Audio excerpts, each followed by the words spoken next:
There's nothing quite like the feeling of getting a brand new floor, right? It just completely transforms a space. But getting from that exciting idea to a perfect, finished floor, well, it involves a little more than just picking out the material you love. The secret, as you're about to see, is all about partnership. So, if you're gearing up for installation day, this one's for you. We're going to break down exactly what a professional installer delivers and, just as important, what you need to do to get the space ready for them. So here's our game plan. First, we'll talk about the big picture, the pro installation partnership. Then, we'll get into what your installer handles and what's on your to-do list. We'll also cover some nitty-gritty details about materials and finish up with a deep dive on floor leveling for those floors that need a little extra love.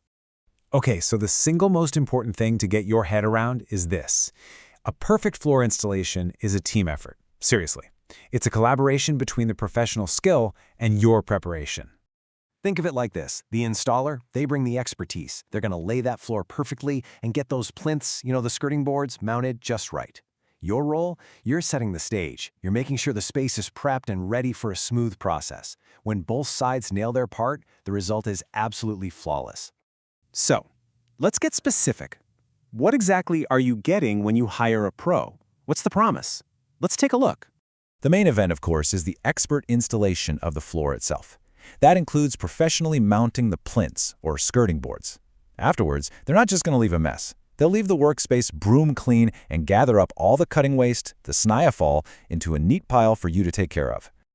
And to really back up their work, a standard professional installation comes with a solid 6-month warranty on the labor. That's your peace of mind right there, your assurance of quality work. Now, just as important as what's included is what's not included. This is super important for managing expectations. Things like sealing tiny gaps around the plinths or painting them afterwards, that's on you. They also won't be hiding cables for you or cutting down your door frames. And trying to install flooring in really tight, awkward spots like a tiny toilet or a meter cupboard, that's usually outside the standard job. Okay, so we've covered the installer's part. Now let's flip the script and talk about your role. This is your checklist for being the perfect partner and making sure installation day goes off without a hitch. First up, a super easy one. Send a quick photo and video of the subfloor to your installer. This gives them a heads up on any potential issues. Next, the room needs to be 100% empty. No furniture, no obstacles. Make sure the subfloor is clean, and, this is a big one, get the flooring materials into the room and lay the boxes flat so they can start getting used to the environment. And finally, get that room to a stable, cozy temperature. And listen, I can't stress this enough. The condition of your subfloor is everything. It absolutely must be flat, totally dry, dust-free, and have no big bumps or dips. If the subfloor isn't ready, an installer might have to reschedule the job, and nobody wants that delay.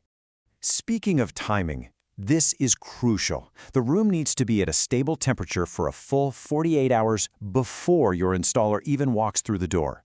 This isn't just a friendly suggestion. It's essential for the flooring materials to acclimatize properly. Rushing this can cause problems down the road. So what's that magic number? You're aiming for about 20 degrees Celsius, which is around 68 degrees Fahrenheit.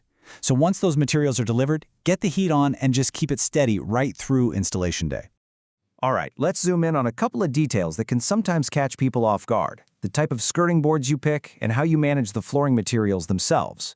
So for plinths or skirting boards, you've really got two main choices, and they're pretty different. You've got the high MDF style boards. Those are professionally cut and mounted with a kit, and that work is covered by your 6-month warranty. You just have to handle the final sealing and painting. On the other hand, you've got the simpler adhesive-backed boards. Now with these, there's no installation warranty, simply because that adhesive can sometimes fail over time. So, something to keep in mind. Now for the materials. Remember, getting the measurements right, that's on you. Here's a pro tip. Always order enough to have at least 2 spare packs left over. You'll thank yourself later if you ever need to do a repair. If you have extra unopened packs, you can usually return them. But running short, that's a big problem. That means the job stops, and you'll have to schedule a new, paid appointment. And that pile of cutting waste we talked about? Just a quick note, installers gather it, but they can't take it with them because it's considered commercial waste. However, most do offer an optional service to haul it away for a fee. In this case, about 145 euros for a space up to 20 square meters. Okay, so sometimes, especially if you're getting an adhesive-backed floor, like PVC, your subfloor needs some extra prep work. Let's talk about the process of egaliseren, or floor leveling. This is a really critical distinction to understand. Egalisarin, or leveling, is all about making the subfloor perfectly smooth. It's not about making it architecturally level, like with a spirit level. The idea is to create a perfect, uniform surface for the adhesive to bond to. Your subfloor should already be structurally flat before this even starts.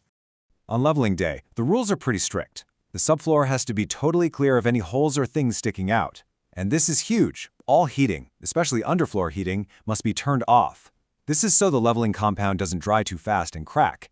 After it's been applied, you want to set the heat to a gentle 18 degrees Celsius and get some air circulating to help it cure just right. Now, patience is a virtue here. You have to wait at least 10 hours after the leveling is done before you can even think about walking on it. And when you do finally walk on it, we're talking light foot traffic only. Socks or soft-soled shoes, absolutely no high heels, and definitely don't drag any heavy furniture across it while it's curing. You could easily ruin that perfectly smooth surface. So, when can the actual flooring go down? Here's a simple formula to help you plan your timeline. You need to allow a full 24 hours of drying time for every 2 millimeters of leveling compound that was applied. So if they put down 4 millimeters, you're waiting 48 hours.